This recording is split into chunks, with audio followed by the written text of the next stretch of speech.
किसान दिवस के मौके पर क्या कहते हैं देश के किसान, जानते होने से।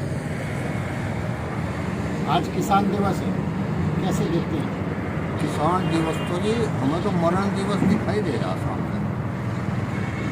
किसान का मरण दिवस न बन जाए। ये जो आंदोलन चल रहा 27-28 दिन तक, सीमाओं पे किसान पड़े, एक तरफ सीमा पे किसान हैं, एक तरफ सीमा पे सरकार है, और सरकार इस जिद पर अड़ी हुई है कि हम किसान की बात नहीं मानेंगे। इस तरह मुझे कोई हद भयंकर हालात दिखाई दे रहे और लग रहा कि देश का कितना नुकसान हो जा, किसान मरेगा तब भी देश का नुकसान है, और आम आदमी की अगर दिक्कत बढ़े तो उसमें भी देश का नुकसान है। अब हम तो शांति यात्रा लेकर चले थे और शांति प्रस्ताव हम हमारी पड़ोसी का जो खराब होगी आज हम जा नहीं सकते, यहीं तक ज्ञापन देंगे हैं।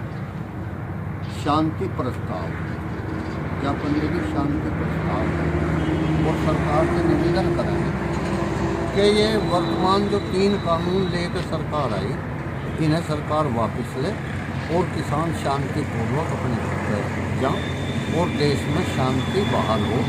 नहीं तो हम आपको एक बात बताना चाहें आपके माध्यम से, सरकार आंदोलन हो रहे, टिकरी बॉर्डर पे हो रहा, सिंधु बॉर्डर पे हो रहा, हम उन लोगों के समर्थन में, या जो दिल्ली सहारनपुर जो रोड है, इस रोड के किसान ये भी आंशिक रूप से सांकेतिक धरना प्रदर्शन करके उनका समर्थन कर रहे। अगर इस रोड पे आंदोलन खड़ा हो गया तो फिर वो किसी के संभाले तो नहीं संभालेगा, और उस आंदोलन के परिणाम कैसे हो जा उसे भी शायद कोई अंदाज़ा नहीं लगा सकता। हम आज शांति प्रस्ताव देकर और हम आज यहीं से वापस जाएंगे, आज नहीं कल। और खाप पंचायतें जितनी भी हैं, एक खाप पंचायत बालियान खाप हैं, उनके राकेश टिकैत जी भी हैं, वो आंदोलन कर रहे। उनसे अलावा और जितने भी खाप पंचायत हैं उनसे हम संपर्क में हैं भी वे, तो सारी शक्ति को इकट्ठा करके अगर सरकार नहीं मानती तो फिर हमें इस रोड पे सत्याग्रह आंदोलन हमें करने पे बाध्य करेगी सरकार। क्योंकि इसके मैं 2-3 बिंदु आपको बताना चाहूँगा। जैसा सरकार ज़बरदस्ती मुतहरी नहीं हो किसानों के फायदे का है, गोवंश के हित और सुरक्षा के लिए इन्होंने कानून बनाया था, और गोवंश की जो हालत है वो आपकी देखिए, सड़कों पे, खेतों में, गलियों में, बाजारों में, गांव के लेंडे मतलब भूखे प्यासे तड़पते फिर रहे। फिर उन्होंने कहा नहीं हम तो गौशाला बनाओगे इनके लिए।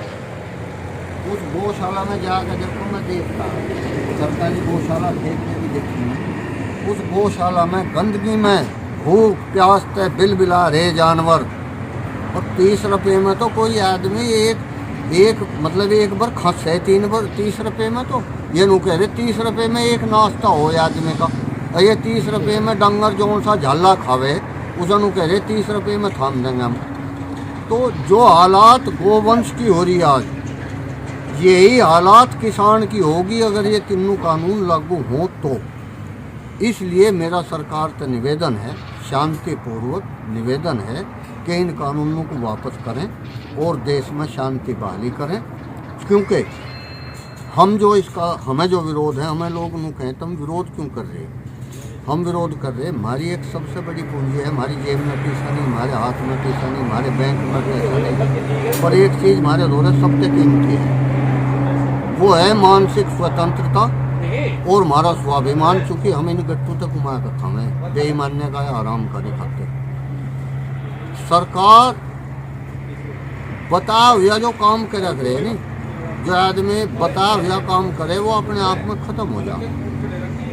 और हमें नु कह रहा तुम्हें कंपनी बताया करेगी और तुम काम करा करियो। भाई हम बताया हुआ काम बिल्कुल नहीं करने के, हम भूखे से ही प्यासे से ही हम मानसिक गुलाम नहीं बनेंगे और अपने स्वाभिमान को 3 लोग के राज पे भी हम गिरवी नहीं धरने के। इसलिए हमें नु डर लग रहा कि इस रोड पे अगर आंदोलन होगा तो फिर वो किसी के संभाले तो नहीं संभालेगा, और अगर सरकार नहीं मानी तो इस पर आंदोलन शुरू होगा, हर हाल में होगा। अब सरकार कह रही है भाई ये तो किसान बेवकूफ़ हैं, ये तो बिना वजह विरोध कर रहे, विरोध करने के लिए विरोध कर रहे। मेरा मानना यूँ है, यूँ केवल विरोध किसानों का नहीं है, यूँ विरोध मजदूर का भी बनेगा, आम जन का भी बनेगा, शहर का भी, आपका भी बनेगा। भाई हमारे तय 20 रुपये किलो गेहूँ लेते और उनकी सीमा तो कोई निश्चित है नहीं। वे सारे देश का एक जगह इकट्ठा करके और वे 40 में तो हमें बेचेंगे, नुकसान कभी नहीं होने का। जो गांव में मजदूर है, जो उनका हमारे से मतलब काम करके हम उसे गेहूँ दे दें, उसे तो हम 16 रुपये में भी देते हैं, 16 रुपये किलो में भी। हमारा तो उसे 10 रुपये किलो में भी चला जा, वस्तु विनिमय हो गया हमारा उसका। उसे बाजार से भी लेना पड़ेगा, अंबानी जी पे, अडानी पे जो 40 रुपये किलो लेगा ना। तो एक आदमी कुमारा जवाहर योजना में, मनरेगा में, इसमें मेरे ख्याल से 185 रुपये करे 100 दिन की, तो कितने रुपये बने? कुकर थाम देगा साल भर में, उसे रोजाना की तो मजदूरी नहीं अभी, तो वो कुकर थाम देगा। सरकार जो है एक बात कह रही, हम आय 2 गुना करेंगे। हमें नु लग रहा इस आय 2 गुना करने का तो खामखा ढंडोरा पीट रही, बोलो तो वे नु ही नहीं बता रहे थारी आय वर्तमान में कितनी है। 1 रुपया, 2 रुपये, 100 रुपये, 10 रुपये, उसी का तो 2 गुना होगा। 2 गुना कह रही, 2 गुना कह रही। अरे 2 गुना कितने का करोगे? नू तो बताओ हमें, वर्तमान में कितनी आय है हमारी और वह कितनी बढ़ेगी, उससे कितना हमें मिलेगा। इसके बहाने सिर्फ बाजार को और अडानी अंबानी को जरूर 2 गुना करने की फिराक में है सरकार। तो इसमें भाई साहब हमारा तो इतना कहना है, हम शांति प्रिय आदमी, शांतिपूर्वक, और शायद समय आ गया, मरना तो हमें घुट के मरना पड़ेगा। जो है सरकार के 3 कानून पास हो गए, घरों मरना पड़ेगा, घुट के मरना पड़ेगा, दूसरे का मानसिक गुलाम बन के मरना पड़ेगा। भाई हम तो बस दिसंबर में अगर सरकार नहीं मानती तो जनवरी की 1 तारीख से हम तो लड़ाई के मैदान में मरने की तैयारी करेंगे, और बम मर जाएंगे, जैसा कुछ होता रहेगा, जो कुछ भी होगा। और इस आंदोलन को इस रोड पर ही शायद नहीं रोक पाएगा कोई। सरकार इस बात को समझे।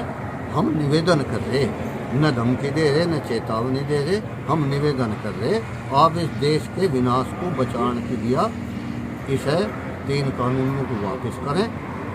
एक बात और कहना चाहूँ, विशेष रूप से मैं आपको जी बात ने मुझे मजबूर कर दिया।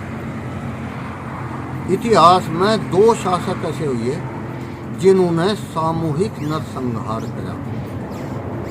सबसे पहले जर्मनी में हिटलर जी हुए, उन्होंने यहूदियों को सामूहिक रूप से नरसंहार किया।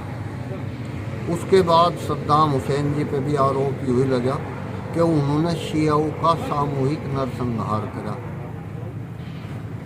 उन्होंने तो अवैधानिक तरीके से करा, उनको तो यूँ आरोप है। मुझे एक डर लग रहा, हमारी सरकार, हमारे मोदी जी जो है, किसान वर्ग का सामूहिक नरसंहार करने का इरादा मन में लेकर बैठ गए। चूँकि इन 3 कानूनों से हिंदू, मुसलमान, सिख, ईसाई, जाट, ब्राह्मण, त्यागी, गुज्जर सब लोग खेती करें और वे सब मरेंगे, और उन्हें मारने की जिम्मेदारी मोदी जी की होगी। इतिहास में इनका नाम के लिखा जाएगा, हर हर मोदी या घर घर मोदी या कुछ और, हमें नहीं पता, पर इतिहास जरूर याद करेगा, इन्हें पूछेगा जरूर इतिहास सब।